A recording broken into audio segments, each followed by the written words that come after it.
If faith can move mountains, why does it keep moving money first? Tonight, we're not here to attack belief. We're here to expose a pattern. A pattern where certain celebrity preachers didn't just preach hope, they packaged it, priced it, and sold it back to people who were already desperate. Because it rarely starts with a scam. It starts with a promise. A calm voice on TV. A packed arena. A leader who sounds like they know your pain better than your own family. And then comes the shift.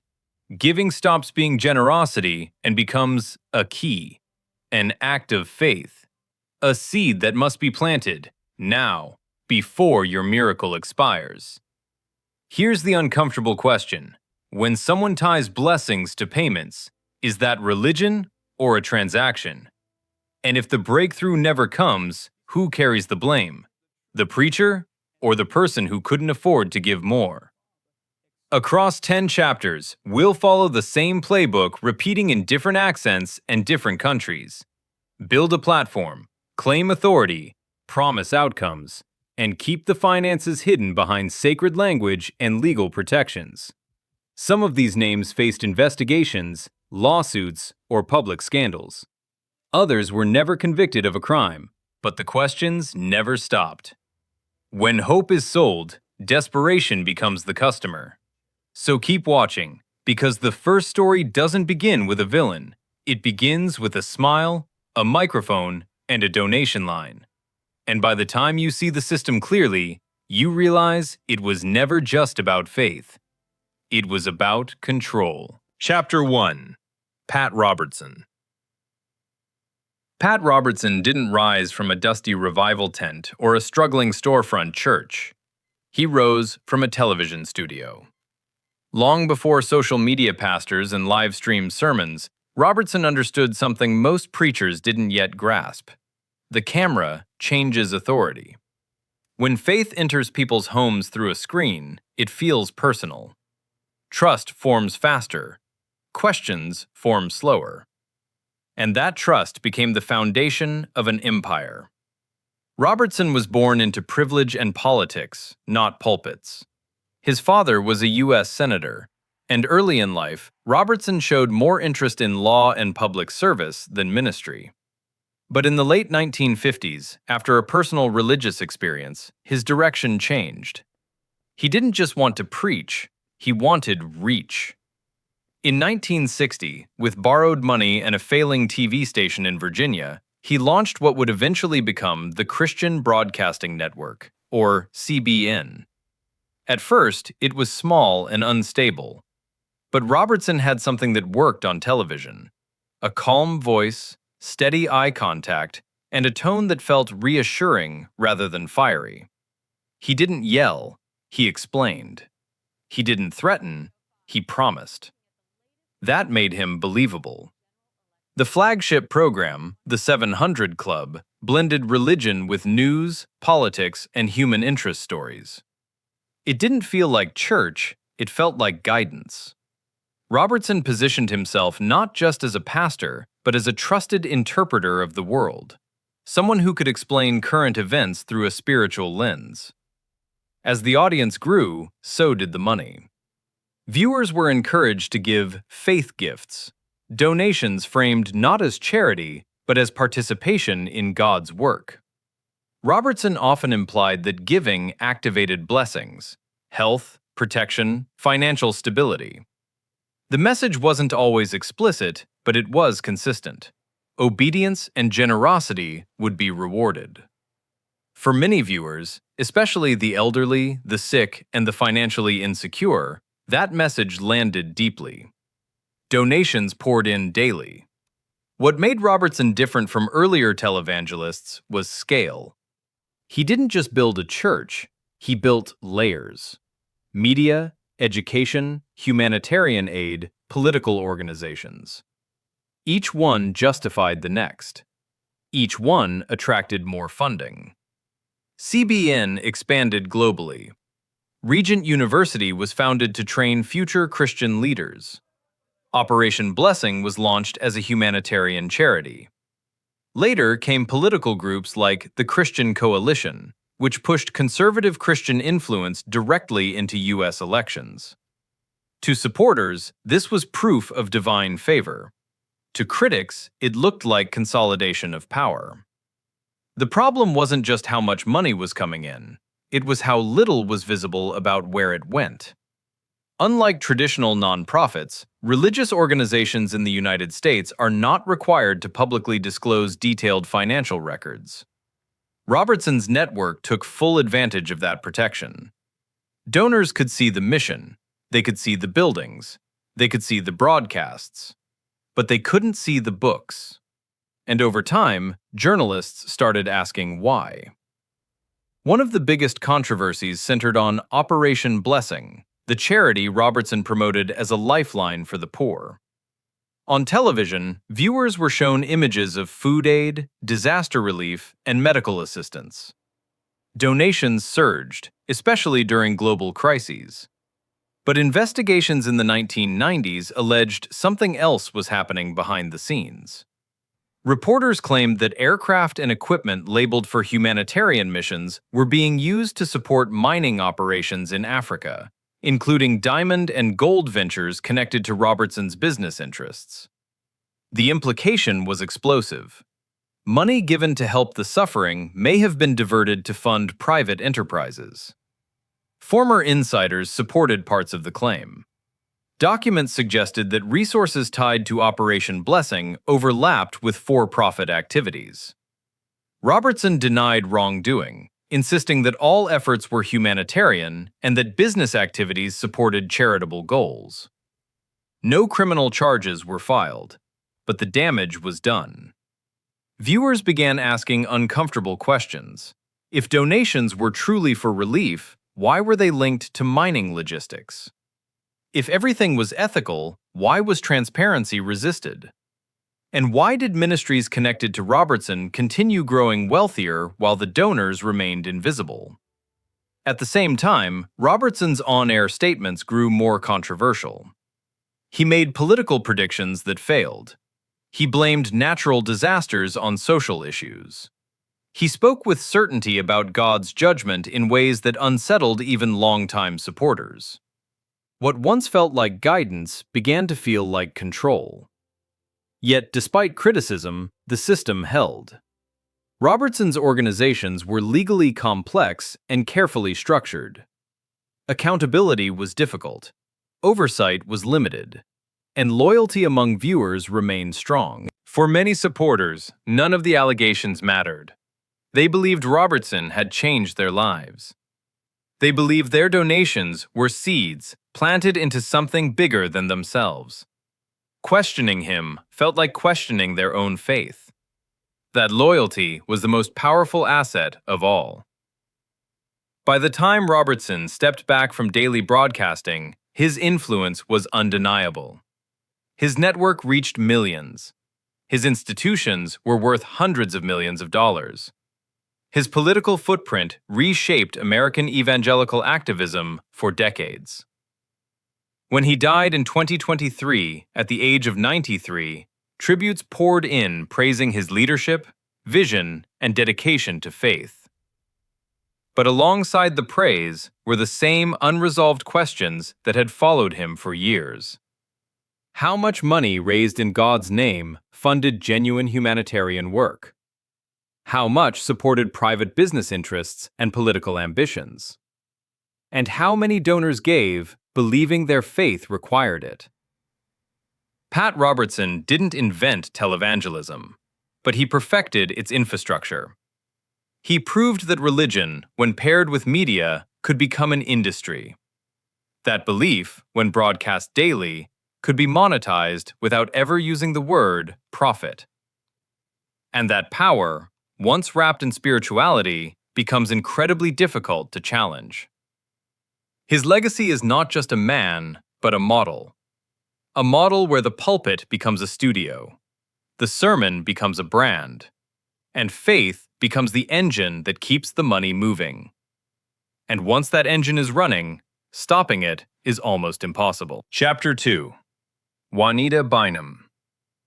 Juanita Bynum's rise didn't come from spectacle or corporate strategy. It came from testimony. She spoke openly about pain, abuse, failure, broken relationships, and that honesty made people listen. When she preached, audiences didn't just hear a sermon, they heard survival. And for many women especially, Bynum felt relatable, trustworthy, and real. That trust became her power. Born in Chicago in 1959, Bynum grew up in a religious environment but struggled personally in her early adulthood. She later framed her journey as a dramatic spiritual turnaround, positioning herself as someone who had escaped cycles of self-destruction through faith. Her breakthrough moment came in 1997 with a sermon titled "No More Sheets." The message went viral in church circles. It was raw, confrontational, and emotionally charged. Overnight, Bynum became one of the most sought-after speakers in American Christian culture. The invitations poured in. She preached at conferences, appeared on television, released books and gospel music, and quickly became known as the prophetess. Churches packed arenas to hear her speak about deliverance, identity, and restoration. With visibility came money. Events charged registration fees. Exclusive seating cost more. Offerings were taken multiple times during services. Attendees were encouraged to give sacrificially to unlock personal breakthroughs. Giving wasn't framed as support, it was framed as obedience. In 2002, Bynum's marriage to Bishop Thomas Weeks III became a national spectacle. The wedding was televised and reportedly cost over $1 million. Designer gowns, luxury vehicles, and celebrity guests filled the screen. Supporters saw it as proof that faith could lead to abundance. Critics saw it as excess funded by followers. The couple later hosted relationship conferences and released books that tied spiritual success to obedience and financial commitment. The message was consistent. Alignment with God and His leaders produced favor. But the image shattered in 2007. Bynum was assaulted by her husband in a hotel parking lot. The incident became national news. Weeks later pleaded guilty to aggravated assault. Bynum spoke publicly about the experience, framing it as another chapter of survival and healing. Public sympathy followed. Yet behind the scenes, her ministry began facing serious financial trouble. Lawsuits surfaced alleging unpaid debts. Promoters claimed contracts were breached. Properties were repossessed. Creditors accused her of failing to repay loans tied to appearances and events. Despite the mounting issues, fundraising continued. At conferences, Bynum asked attendees to sow specific amounts, $300, $1,000, sometimes more, promising that God would break financial, emotional, or spiritual barriers in return. Some attendees later said they felt pressured or manipulated, especially when surrounded by emotional appeals and public declarations. Former supporters described feeling trapped. If they gave and nothing changed, they blamed themselves. If they stopped giving, they feared losing favor. As her mainstream visibility declined, Bynum adapted. She moved toward online ministry, virtual conferences, paid prayer sessions, exclusive prophetic access for donors at higher levels. Partnership tiers emerged. Those who gave more received more attention, private messages, special prayers, personal affirmations. Those who couldn't afford it were encouraged to stretch their faith financially. Once again, the price was spiritualized. Critics argued that the line between faith and coercion had vanished. That vulnerability, especially among women seeking healing, was being monetized. Bynum defended herself, insisting that giving was voluntary and biblical. She framed criticism as misunderstanding or attack. She continued preaching about prosperity, alignment, and divine increase, even as financial disputes followed her. By the 2000s, much of her ministry existed online. Live streams featured prayer followed by donation prompts. Followers were encouraged to give during moments of heightened emotion when resistance was lowest. The tone remained unchanged. Your breakthrough is connected to your sacrifice. Juanita Bynum's story is complex. She inspired many. She gave voice to pain others were afraid to name. And she also built a system that blurred emotional healing with financial expectation. Her legacy raises uncomfortable questions. When vulnerability becomes currency, who benefits? When pain is shared publicly, who profits privately? And when obedience is measured in dollars, what happens to those who can't pay? Bynum didn't invent prosperity culture, but she personalized it. She made it intimate. She made it emotional. And that intimacy made the cost harder to see. For many followers, the damage wasn't just financial, it was spiritual. They gave believing God required it. They waited for change that never came.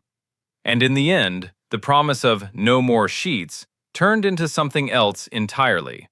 No more safety, no more clarity, and no more separation between faith and money. Only the bill. Chapter 3. Paula White. Paula White didn't enter the spotlight as a polished insider. She entered as a survivor. That story of trauma, struggle, and reinvention became the foundation of her rise. She spoke openly about a painful childhood, broken relationships, and finding faith as a lifeline rather than a tradition. For many viewers, that vulnerability felt authentic. She wasn't preaching at people. She was speaking from experience. And that made her dangerous, influence-wise. In the 1990s, Paula White and her then-husband, Randy White, founded Without Walls International Church in Florida. It grew fast. Very fast. Thousands packed into services, drawn by sermons that blended emotional healing with a clear promise. Faith doesn't just save your soul, it fixes your life. Health, finances, purpose, relationships. Nothing was off the table. Her preaching style was intense but intimate. She cried on stage. She spoke directly to viewers at home. She framed God not as distant, but as immediately responsive, especially to those who gave sacrificially. And giving was never optional. White consistently taught prosperity theology, the belief that financial blessing is a sign of divine favor, and that generosity toward a ministry activates supernatural return. Offerings weren't framed as support. They were framed as obedience. She introduced concepts like first fruits, urging followers to give the first paycheck of the year, or a significant lump sum, as a demonstration of trust. Those who hesitated were warned, gently but clearly, that they might be delaying their own breakthrough. The pressure was subtle, but it was constant. As the church expanded, White's lifestyle became more visible. Luxury homes, designer clothing, private travel, high-production broadcasts. Supporters saw this as evidence that the message worked. Critics saw it as a contradiction. If sacrifice was required from the congregation, why was abundance concentrated at the top? By the mid-2000s, questions intensified. Financial transparency was limited. Salaries were undisclosed. Properties were owned through layers of ministry-related entities. Former members began speaking out, claiming donations were emphasized even when the church itself struggled to pay bills. In 2007, the scrutiny reached Washington. Paula White was among several televangelists named in a U.S. Senate inquiry led by Senator Chuck Grassley. The investigation focused on whether prominent ministries were misusing donations, paying excessive compensation, and operating more like corporations than churches. White declined to fully cooperate. No criminal charges followed, but the refusal deepened suspicion. For many observers, it felt like a missed opportunity for clarity, one that might have resolved doubts if transparency truly existed. Around the same time, Without Walls International Church began unraveling. Lawsuits surfaced. Debts mounted. Reports emerged that staff had gone unpaid. At one point, the church property reportedly faced foreclosure. Congregants who had been urged to give sacrificially watched as the institution they funded collapsed under financial strain. Yet Paula White didn't retreat. She rebranded. Separating her personal ministry from the church, she launched Paula White Ministries, shifting the focus from a local congregation to a global platform. Television appearances increased. Conferences multiplied. Books were published. The message stayed consistent. Give, believe, receive. Her personal life also became public spectacle. In 2007, her divorce from Randy White dominated religious headlines. Soon after, rumors of an inappropriate relationship with another televangelist surfaced when she was photographed holding hands with Benny Hinn. Both denied wrongdoing, but the damage lingered, especially among conservative audiences. Still, her influence didn't fade. It changed direction. The most controversial chapter of her career began when she became a spiritual advisor to Donald Trump. She appeared at campaign events, prayed publicly at political gatherings, and later led faith initiatives tied to the White House. This alliance elevated her visibility dramatically. To supporters, it signaled divine access to power. To critics, it confirmed their fears that faith was being leveraged for influence, proximity, and personal branding. White's sermons increasingly blended spiritual authority with political messaging. She framed national success in spiritual terms and encouraged donations to support prayer initiatives tied to leadership and governance. Once again, giving was attached to outcomes. Journalists began examining the structure of her ministry more closely. Reports found multiple limited liability companies connected to her operations, making it difficult to track where donations ended and personal income began. Fundraising campaigns often promised spiritual covering or special prayer access in exchange for contributions. Former insiders alleged that donors who gave more received more attention, private calls, exclusive invitations, priority prayer. Those who couldn't afford to give at higher levels were told to trust God harder. It was a familiar pattern. And yet, Paula White has never been convicted of financial crimes. She continues to preach, write, and lead a loyal following. To many, she represents resilience, a woman who overcame hardship and claimed authority in spaces historically dominated by men. To others, she represents the modern face of prosperity preaching, where faith, branding, and power intertwine so tightly that separating them becomes nearly impossible. The question isn't whether Paula White believes what she preaches. The question is whether belief should come with a price. Because for thousands of followers, the cost was real. Money given in moments of desperation. Trust placed in promises that couldn't be guaranteed. Loyalty offered to a system that rewarded proximity and payment. Paula White's rise shows how prosperity theology evolves in the modern age. It doesn't just build churches, it builds platforms. It doesn't just seek souls, it seeks access to money, media, and political power. And once faith reaches that level of influence, accountability becomes optional, while belief remains mandatory. That tension between devotion and demand is what defines her legacy. Not just a preacher, not just a politician's advisor, but a symbol of how spiritual authority, once merged with ambition, can reshape belief into leverage. And for many who listened, gave, and waited, the promised breakthrough never came. Chapter 4. Robert Tilton. Robert Tilton didn't build his ministry in church pews.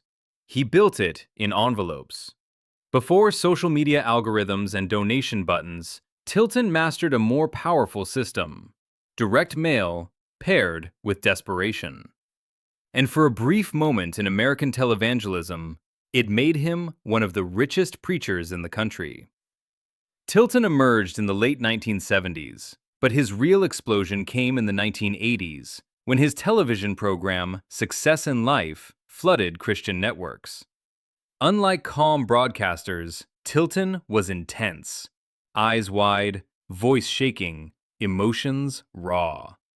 He didn't speak like a teacher. He spoke like a man delivering urgent instructions from heaven. His message was simple and endlessly repeated. If you give to God, God will give back to you. He called it seed faith. Money wasn't just generosity, it was a trigger, a spiritual lever. Tilton told viewers that when they mailed offerings to his ministry, God would release healing, wealth, and protection in return. Poverty wasn't circumstance, he suggested. It was a spiritual blockage that giving could remove. For people struggling to pay rent, fighting illness, or living on fixed incomes, the message landed hard. Hope came with an address. Every episode featured Tilton praying over stacks of letters. He pressed envelopes to his chest. He told viewers he could feel their pain through the mail. And millions believed him. Prayer requests flooded in from across the country, often accompanied by checks, cash, and handwritten pleas. The operation scaled rapidly. By the late 1980s, Tilton's ministry was receiving tens of millions of dollars a year, much of it through mail. Viewers weren't just donors, they were data points. Each contribution triggered follow-up letters, escalating appeals, and increasingly specific asks. Give once, and you were thanked. Give twice, and you were targeted. Give big, and you became priority. Former employees later described the system as mechanical. Letters were opened in bulk, money was separated. Prayer requests were sorted, or, according to some accounts, discarded entirely. And that's where the illusion began to crack. In 1991, journalists from ABC's Primetime Live launched an undercover investigation into Tilton's ministry. What they found shocked viewers nationwide. The investigation alleged that while donations were carefully processed, many prayer requests, the very reason people believed they were giving, were thrown away. Former staff claimed that prayers weren't read, let alone prayed over, despite what viewers were told on air. For donors, this wasn't just deception. It felt like betrayal. People who believed their letters were sacred learned they might have been treated like junk mail. Elderly viewers who sent grocery money believed heaven had seen their pain, only to discover their words may never have left the sorting room. The fallout was immediate. Lawsuits followed. Federal agencies reviewed the operation. Watchdog groups like the Trinity Foundation published detailed reports alleging deceptive fundraising practices. They claimed Tilton's team tracked how much each donor could be pressured to give and escalated appeals accordingly. Tilton denied everything. He insisted prayers were honored. He framed the investigation as persecution. He told followers that attacks were proof the ministry was doing God's work. For a while, many believed him, but the image was damaged beyond repair. As scrutiny grew, reporters uncovered details about Tilton's lifestyle. At the height of his success, he lived in luxury. Multiple homes, expensive cars, and high-end travel. Reports estimated his ministry brought in up to $80 million per year, all tax-exempt. The contrast was impossible to ignore. On screen, he preached sacrifice. Off-screen, he lived abundance. Legally, Tilton survived. Most lawsuits were settled or dismissed. No criminal conviction ever came. But culturally, his collapse was swift. Major Christian networks dropped his program. Stations pulled reruns. Donations dried up. By the mid-1990s, the man once seen in millions of homes had virtually vanished from mainstream religious television. For many donors, the damage was permanent. Some had sent rent money. Others had mailed their last savings. They gave believing obedience would unlock miracles. Instead, they were left with empty promises and deep shame. Because when the blessing didn't come, the blame often fell on them. They hadn't believed hard enough. They hadn't given enough. They hadn't obeyed fully. That internalized guilt is what made the system so effective and so destructive. Tilton didn't disappear entirely. In the 2000s, he attempted a comeback on smaller networks and online platforms. The style softened slightly, but the core message remained unchanged. So financially, expect spiritually. The scale was smaller, the reach was limited, but the formula stayed intact. Give, wait, repeat. Today, Robert Tilton is remembered as one of the most infamous figures in televangelist history. Not because he was convicted of a crime, but because his ministry exposed how easily faith could be industrialized. He proved that you don't need proof of miracles to raise money. You need urgency. You need repetition. And you need people who are hurting. His legacy isn't just a scandal, it's a warning. A warning about what happens when spiritual authority is combined with marketing psychology. When prayer becomes a product. When hope is processed through a mailroom. Because once belief is reduced to a transaction, compassion disappears. And all that remains is a system designed to extract. And for many who trusted Robert Tilton, the cost of that lesson lasted far longer than the donations ever did. Chapter 5. David Oyedepo. David Oyedepo didn't present himself as a miracle worker in the dramatic sense. He presented himself as a system builder. Where other preachers relied on spectacle, Oyedepo relied on structure. His message wasn't chaotic or emotional. It was disciplined, repetitive, and strategic. Prosperity, he taught, wasn't random. It was a formula. And if you followed that formula precisely, wealth would follow. That promise changed everything. Born in Nigeria in 1954, Oyedepo trained as an architect before entering ministry. That background mattered. He didn't just preach growth, he designed it. In 1981, after what he described as a divine encounter, he founded Living Faith Church Worldwide, later branded as Winners Chapel. It started small, but it didn't stay that way. Oyedepo's sermon centered on one core belief. Financial success is evidence of spiritual obedience. Poverty wasn't a test to endure, it was a curse to break. And the primary tool for breaking it was giving. Tithes, offerings, first fruits, sacrificial seeds. Each had a purpose.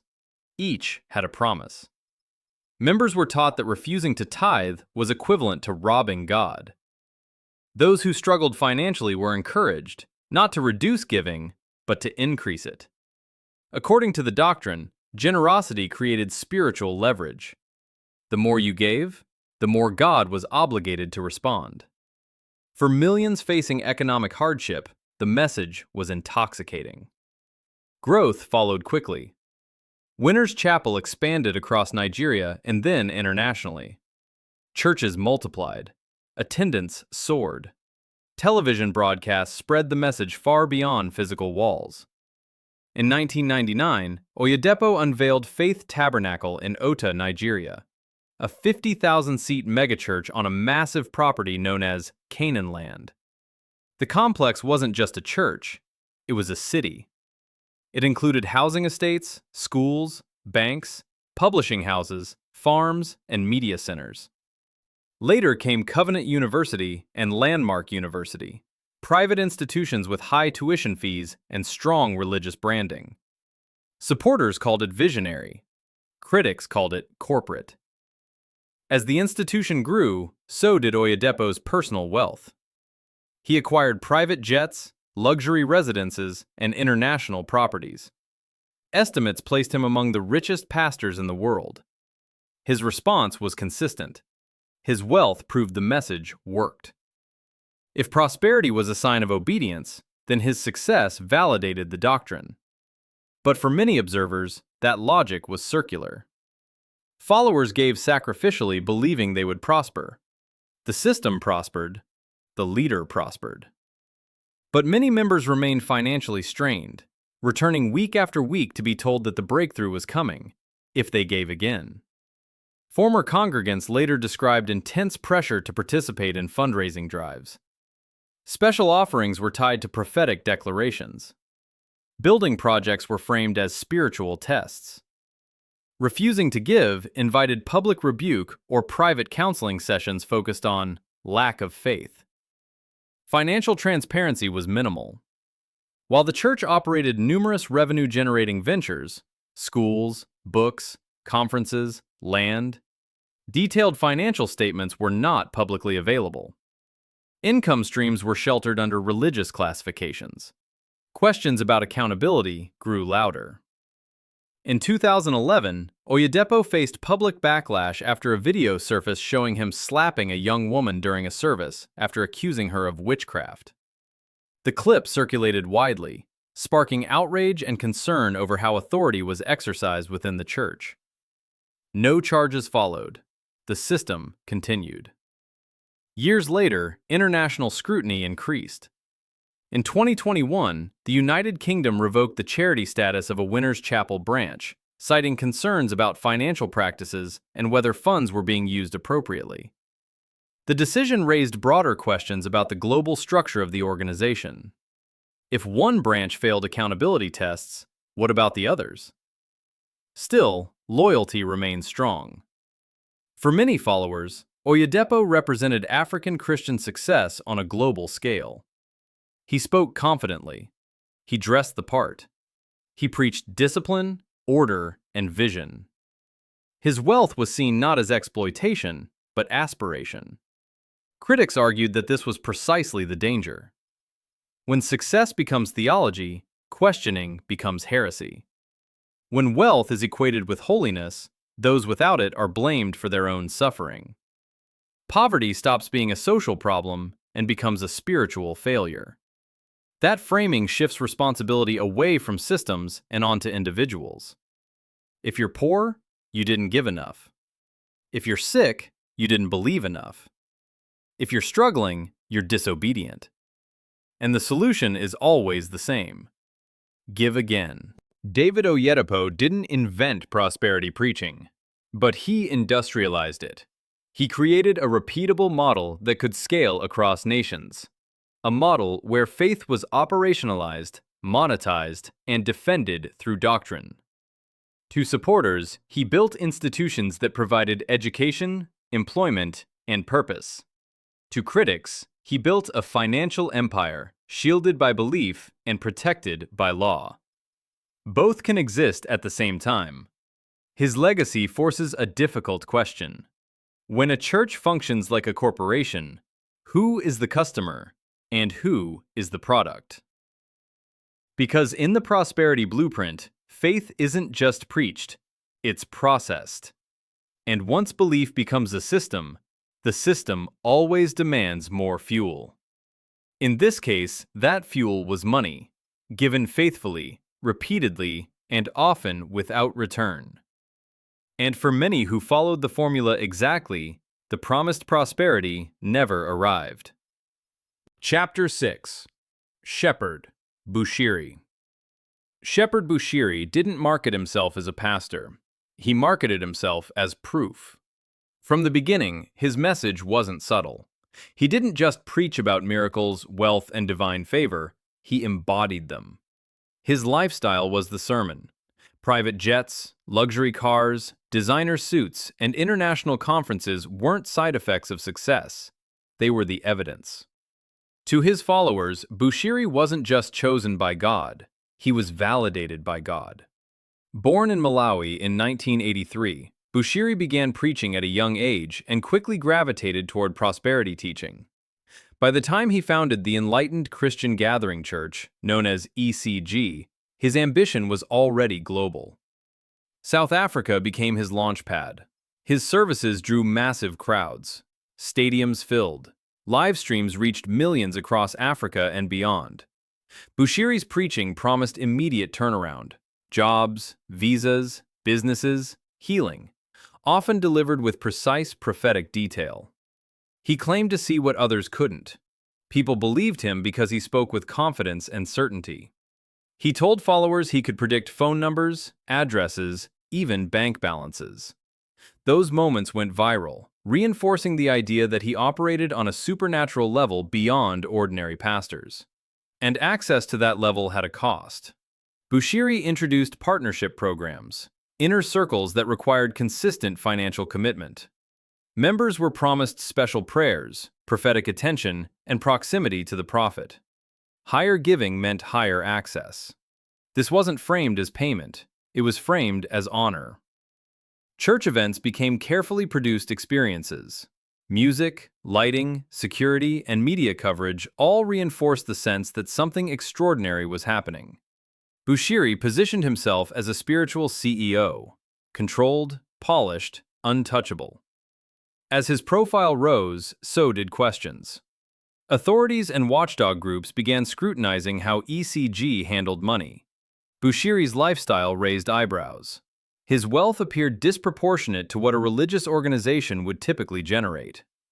In South Africa, investigators alleged that donations were being moved through businesses connected to Bushiri and his wife Mary and possibly transferred across borders illegally. They questioned whether church funds were being used for personal enrichment. Bushiri denied everything. He told followers the accusations were spiritual attacks. He framed legal scrutiny as persecution of a successful black prophet. The narrative worked. Loyalty deepened. Then came tragedy. In 2018, a stampede at one of Bushiri's church events in Pretoria resulted in multiple deaths. The gathering was overcrowded. Panic spread. People were crushed. Families demanded accountability. Critics accused the church of negligence, saying safety protocols were ignored to maximize attendance and offerings. Reports claimed the ministry delayed notifying authorities and families. Once again, responsibility was deflected. Bushiri continued holding services. The brand remained intact, and donations continued. By 2020, the situation escalated dramatically. South African authorities charged Shepherd Bushiri and his wife with fraud, theft, and money laundering. Investigators alleged they defrauded followers through fake investment schemes and used church structures to move millions of dollars out of the country. The charges carried the possibility of decades in prison. Bushiri was arrested, then released on bail. He promised to face the charges. Days later, he and his wife fled South Africa and resurfaced in Malawi. They claimed their lives were in danger. The escape turned a legal case into an international scandal. South Africa requested extradition. Malawi's courts became the new battleground. The process stalled amid political and legal complexity. Through it all, Bushiri kept preaching. From live streams, from overseas events, from digital platforms. His followers defended him fiercely, insisting he was being targeted because of his success. To them, the prophet had done nothing wrong. Former members told a different story. Some described relentless pressure to give. Others said they were encouraged to sow money in exchange for promised miracles, marriages, pregnancies, visas, jobs. When results didn't materialize, blame fell back on the giver. You didn't believe enough. You didn't give consistently. You didn't honor the prophet properly. This reversal protected the brand. The prophet never failed. The follower did. Bushiri's ministry model reflects a new evolution of prosperity preaching, one built for the digital age. Live streams replaced television. Social media amplified miracles. Branding became global overnight. But the core mechanism stayed the same. Promise access. Attach money to outcomes. Discourage doubt. Deflect accountability. Even today, extradition efforts continue. Legal cases remain unresolved. Investigations have not disappeared. Yet the platform survives. Shepherd Bushiri's story isn't just about alleged crimes. It's about how charisma, wealth, and religious language can merge into a personal brand so powerful that evidence struggles to penetrate belief. When faith is tied to identity, questioning feels like betrayal. When a leader's lifestyle is presented as proof of divine approval, criticism sounds like jealousy. And when the system is built around a single figure, removing that figure threatens everything. Bushiri once said that true faith requires sacrifice. For many of his followers, that sacrifice wasn't symbolic. It was financial. It was emotional. And in some cases, it was irreversible. The Prophet brand promised heaven on earth. What it delivered instead was a cautionary tale about what happens when belief becomes currency, and one man controls the bank. Chapter 7. Eder Macedo. Eder Macedo didn't just build a church. He built a media empire, and then wrapped theology around it.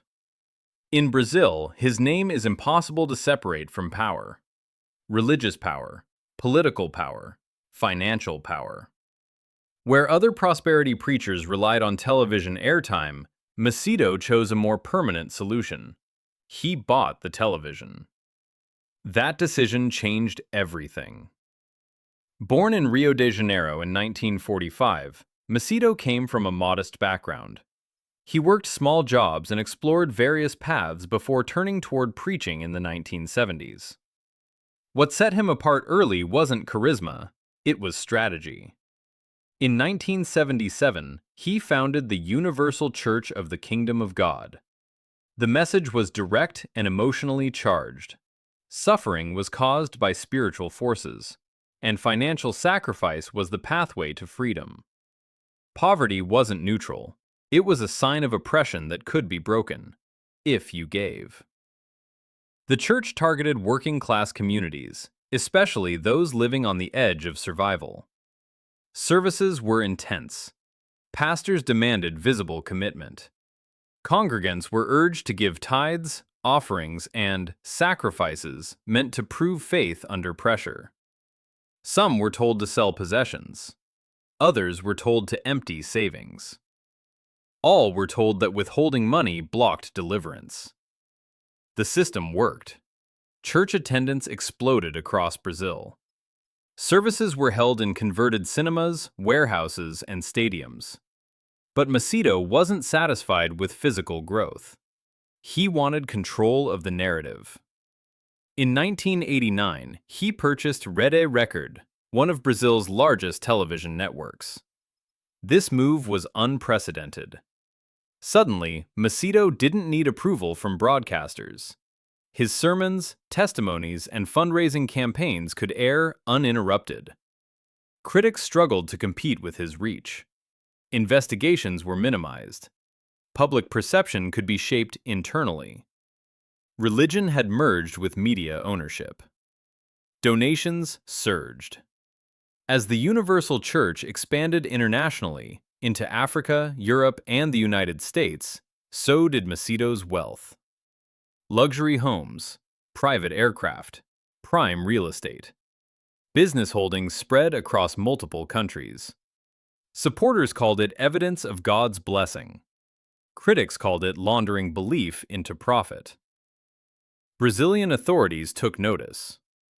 In the 1990s and early 2000s, Macedo and senior church leaders faced charges related to money laundering, fraud, and misuse of donations. Investigators allege that offerings were funneled through shell companies and foreign accounts, disguised as ministry investments. Macedo denied all accusations. He framed them as religious persecution. Some cases were eventually dismissed due to insufficient evidence. Others stalled in Brazil's complex legal system. But the questions never disappeared. Former church members described extreme financial pressure. Pastors reportedly tracked giving records. Members who didn't contribute enough were counseled aggressively or publicly shamed. High-level campaigns demanded total sacrifice, encouraging congregants to give everything as proof of faith. When the miracle didn't come, the blame returned to the believer. The Universal Church also became deeply political. Macedo supported candidates aligned with his ideology. Members of his church were elected to public office. His television network amplified political messaging that favored religious conservatism and protected church interests. This created a powerful shield. When religion controls media, and media influences government, accountability becomes optional. In countries like Portugal and Angola, Authorities raised concerns about how the church collected and moved money across borders. In Angola, internal revolts by former pastors exposed disputes over control, finances, and leadership abuse. Still, the structure held. Macedo published books defending prosperity theology, presenting wealth as biblical evidence of obedience. His writings reframed criticism as jealousy and poverty as spiritual failure. That framing was devastatingly effective. Because if wealth equals holiness, then questioning wealth equals rebellion against God. And rebellion in this system is unforgivable. Today, Eder Macedo is widely considered one of the wealthiest religious figures in the world. Estimates place his net worth in the billions. His church continues to collect donations daily, promoting tithes, offerings, and large-scale sacrifice campaigns. To followers, he is a pioneer who lifted millions from despair. To critics, he is a case study in how faith can be monetized at industrial scale. Macedo's story exposes a dangerous evolution. When belief is no longer just preached but broadcast, legislated, and defended by corporate power. Because once a church owns the microphone, the camera, and the political allies, who's left to ask questions? And if faith becomes indistinguishable from business, who's really being saved? Chapter 8. Morris Cerullo. Morris Cerullo didn't promise subtle transformation. He promised immediate power. For decades, he traveled the world telling crowds that sickness, poverty, and failure could be broken if they partnered financially with his ministry. Not supported, not donated, partnered. The word mattered because it implied shared destiny. Give to this work, Cerullo said, and God would work for you. Born in New Jersey in 1931, Cerullo often highlighted his early suffering. Orphaned at a young age, he spoke of abandonment, hardship, and divine rescue. That backstory wasn't just personal, it was strategic. It framed him as someone who understood pain and had overcome it through faith. By the 1960s, Cerullo was already traveling internationally, holding revival meetings across Africa, Asia, Latin America, and Europe. His sermons were intense and authoritative. He didn't ask, he declared. And what he declared most often was this: your breakthrough is tied to your giving. Cerullo founded Morris Cerullo World Evangelism, an organization that blended crusades, television broadcasts, and direct mail fundraising into one continuous cycle. Each component fed the other. Events generated emotion. Broadcasts extended reach. Mail campaigns converted belief into money. At rallies, people were urged to give publicly. Amounts were sometimes specified. Those who gave were told they were activating covenant blessings: health, protection, financial increase. Those who hesitated were warned not to miss their moment. The pressure was relentless. Cerullo's television programs amplified the message. Viewers at home were told that sowing a seed into his ministry would unlock divine acceleration. Letters and donation envelopes flooded in, often from people facing illness, debt, or family crisis. Some donors later said they gave money they couldn't afford to lose, believing it was a test of faith. As his ministry expanded, so did concerns. Authorities in multiple countries began monitoring Cerullo's activities. In India and Nigeria, he was temporarily restricted from entry after critics accused him of misleading healing claims. In the United Kingdom, regulators reviewed the way his organization solicited donations, particularly from vulnerable individuals. Media investigations questioned whether the healings presented at crusades were genuine. Some attendees in wheelchairs were shown walking on stage, but no medical documentation followed. Others disappeared from follow-up reporting entirely. Still, the machine continued. Cerullo's fundraising methods became increasingly sophisticated. He sent personalized letters promising miracles in exchange for specific donation amounts.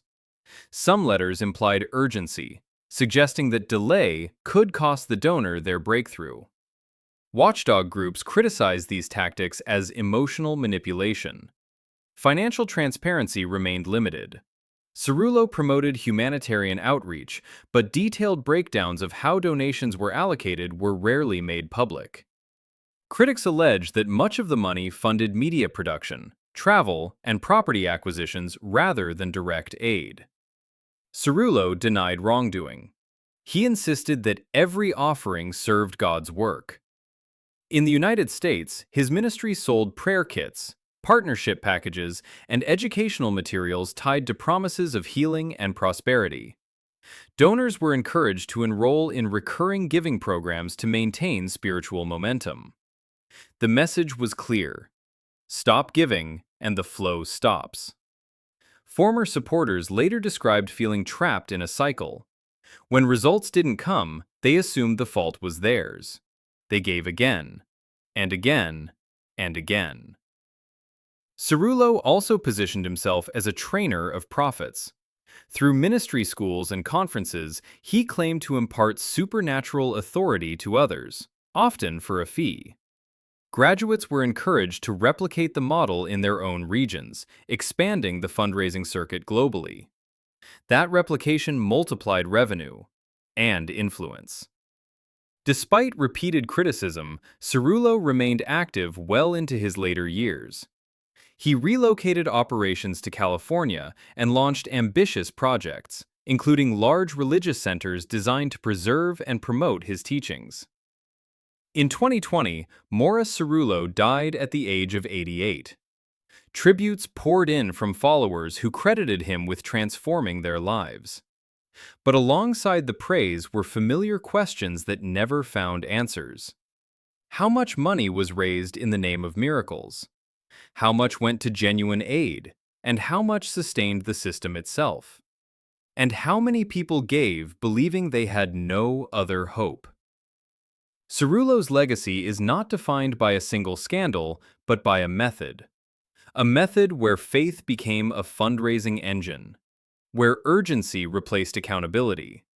And for those who stayed on the line, waiting for the breakthrough that never came, the silence after the giving stopped was often the loudest answer of all. Chapter 9. T.B. Joshua. To millions of followers around the world, T.B. Joshua wasn't just a pastor. He was a phenomenon. People called him a prophet, a healer, a man who could see into the unseen and speak directly into sickness, poverty, and destiny. His services were packed. His broadcasts reached continents, and his name became synonymous with miracles. But behind the spectacle, there was another story, one built on secrecy, control, and unanswered questions. T.B. Joshua, born Temitope Balogun Joshua in Nigeria in 1963, crafted his origin story carefully. He spoke of humble beginnings, limited education, and divine encounters that marked him as chosen. That narrative mattered. It positioned him as a man lifted by God alone, not by institutions or training. In 1987, he founded the Synagogue Church of All Nations, SCOAN, on the outskirts of Lagos. At first, it was modest, but growth came fast, faster than anyone expected. What drew people wasn't theology, it was results. Services featured dramatic deliverance sessions. People collapsed, they screamed, they claimed demons were expelled. Others testified that tumors disappeared, blindness vanished, and paralysis reversed. These moments were filmed, edited, and broadcast on Emmanuel TV, the church's media arm. Viewers didn't just watch, they believed. Pilgrims began traveling from across Africa, Europe, Asia, and the Americas. They arrived sick, broke, desperate, and hopeful. Many believed Joshua was their last option, and with belief came money. Joshua rarely emphasized money directly from the pulpit, the way some prosperity preachers did. Instead, the system worked through access, special prayers, private sessions, proximity to the prophet. Donations were framed as offerings of faith, gratitude, or commitment to the work of God. But the financial structure was opaque. SCOAN operated as a tightly controlled organization. Financial records were not publicly disclosed. Decision-making flowed from the top down. Former insiders later described an environment where questioning leadership was equated with spiritual rebellion. Silence wasn't just encouraged, it was enforced. As the ministry expanded, Joshua's influence reached heads of state, athletes, and celebrities. Politicians sought his blessing. Governments acknowledged his reach. His approval carried weight, not just spiritually, but socially and politically. That power shielded him. Critics who questioned his miracles were dismissed as unbelievers. Journalists who investigated his practices were accused of bias. Former members who spoke out were labeled bitter or demonized. Yet cracks began to appear. Some medical professionals questioned the authenticity of the healings shown on television. Others pointed out inconsistencies in testimonies. Former attendees claimed that people selected for healing were coached beforehand, while those who weren't successful simply disappeared from the narrative. Still, none of that slowed the movement. The most devastating moment came in 2014. A guest house on the SCOAN property collapsed, killing 116 people, many of them foreign visitors who had come for spiritual programs. The tragedy shocked the world. Families demanded answers. Governments launched investigations. Reports revealed that the building had been constructed without proper permits and may have violated safety regulations. Survivors described chaos. Bodies were pulled from rubble. Grief spread across borders. Joshua denied responsibility. He suggested the collapse was caused by external forces, even hinting at supernatural explanations. The legal process dragged on. Charges related to negligence were discussed. Accountability felt distant. For many observers, this was the moment the myth shattered. How could a man believe to see the future not foresee this? How could a ministry built on healing preside over such loss? And why was responsibility so elusive? Former insiders began speaking more openly after the tragedy. Some described a culture of fear within SCOAN. They alleged that members were discouraged from seeking medical care to prove faith. Others claimed long working hours, isolation from families, and psychological pressure disguised as spiritual discipline. Financial questions resurfaced. Joshua lived comfortably. Properties, international travel, and large-scale operations required immense funding. Yet donors rarely knew how money was allocated. Offerings continued to flow from people who believed supporting the prophet was supporting God. Joshua rarely responded directly to allegations. Instead, he doubled down on messaging about obedience, faith, and sacrifice. He warned followers not to listen to critics. He framed opposition as spiritual warfare. The more questions arose, the more loyalty was demanded, and many complied. When TB Joshua died suddenly in 2021 at the age of 57, the reaction was massive. Mourning spread across continents. Crowds gathered. Tributes poured in from political leaders and religious figures. But so did unresolved questions. What really happened behind closed doors at SCOAN? How much money passed through the ministry, and where did it go? Were the miracles genuine, or carefully curated performances? And why did accountability always stop at the prophet? After his death, leadership of the church passed to his widow. Internal disputes reportedly surfaced. Legal cases tied to the building collapse continued. Former members felt safer speaking out, but many details remained buried under years of silence. TB Joshua's legacy is deeply divided. To his followers, he was a man of God whose works transcended human understanding. To critics, he was a master of spectacle who built an empire on unverified claims and unquestioned authority. But beyond belief or disbelief, his story reveals something deeper. When a leader becomes the sole source of truth, power concentrates. When miracles replace evidence, accountability disappears. And when silence is framed as faith, abuse can hide in plain sight. Joshua didn't just build a church, he built a world, one where questioning was dangerous and loyalty was rewarded. And for thousands who entered that world seeking healing, the cost wasn't always visible at the door. Sometimes it only appeared when the lights went out, the cameras stopped rolling, and the silence finally spoke. Chapter 10. Rod Parsley. Rod Parsley built his ministry on urgency. From the start, his preaching carried a sense of emergency, like something was always about to happen and you had only one chance to respond. That urgency didn't just shape his sermons, it shaped his fundraising. Parsley was born in Ohio in 1957 and raised in a religious household. In the early 1980s, he founded World Harvest Church near Columbus with a small group of followers. His style was fiery, loud, and confrontational. He didn't comfort audiences, he challenged them. And challenges came with price tags. As the church grew, Parsley launched the television program Breakthrough, which brought his message into homes across the United States. The show blended revival preaching with constant appeals for giving. Viewers weren't asked to donate out of kindness, they were told to invest spiritually. Money, Parsley taught, was a trigger. He promoted seed offerings tied to specific outcomes. $40 for freedom, $100 for restoration, $1,000 for covenant breakthrough. Each amount came with a promise.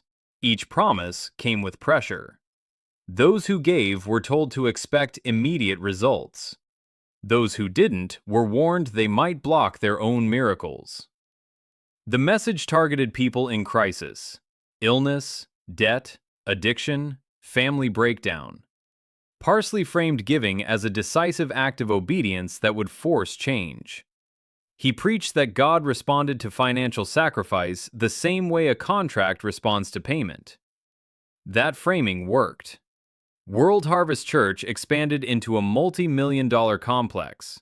It included a private school, media studios, and a ministry network that extended nationally. Conferences drew thousands. Donations funded political activism as well as religious programming. Parsley became a prominent figure in conservative Christian politics, endorsing candidates and pushing legislation aligned with his beliefs. His influence extended beyond the pulpit into policy. And with influence came scrutiny. Watchdog groups began questioning his fundraising methods. Former donors claimed they were contacted repeatedly for more money after initial gifts. Staff reportedly used personal details from prayer requests to tailor emotional appeals. Financial transparency was limited. As a religious organization, World Harvest was not required to publicly disclose detailed financial records. Salaries, expenditures, and allocations remained largely hidden. Critics argued that this secrecy enabled abuse. In the mid-2000s, Parsley's institutions faced legal trouble unrelated to fundraising but damaging to his reputation. In 2006, a jury awarded millions of dollars to a family whose 3-year-old child was severely injured by a teacher using corporal punishment at the church's private school. The case raised serious questions about oversight, discipline, and accountability within the organization. Around the same time, reporters began investigating how ministry funds were used. Portions reportedly supported political campaigns and ballot initiatives. Donors who believed they were funding spiritual outreach questioned whether their money was financing activism instead. Parsley denied wrongdoing. He insisted that all giving was voluntary and biblically grounded. He argued that critics misunderstood spiritual principles and that opposition was proof of effectiveness. Still, the criticism stuck. As television viewership declined in later years, Parsley adapted. Fundraising shifted online. Live stream services featured real-time donation prompts. Email campaigns targeted previous donors with personalized appeals. Former insiders described a system that tracked giving behavior and focused heavily on recurring contributions. High-value donors received special attention. Others were encouraged to stretch financially to remain spiritually aligned. The core formula never changed. Give money, expect outcome, repeat. Parsley's sermons continued emphasizing that financial obedience unlocked protection and favor. Poverty was framed as a spiritual issue, wealth as confirmation. That framework placed immense pressure on followers. If the miracle didn't come, the implication was clear: you failed the test. Today, Rod Parsley remains active in ministry. His influence has waned from its peak, but the system he built still operates. The same language, the same urgency, the same appeals. His legacy is not defined by one scandal or one case. It's defined by a method where money becomes the measuring stick of faith. When offerings determine outcomes, belief becomes transactional. And when belief is transactional, someone always holds the advantage. In Parsley's world, that advantage stayed at the top. For many who gave expecting breakthrough, the only thing that changed was their bank balance. And the lesson they learned came too late. After the urgency faded, the promises expired, and the asking never stopped. And once you see it, you start noticing it.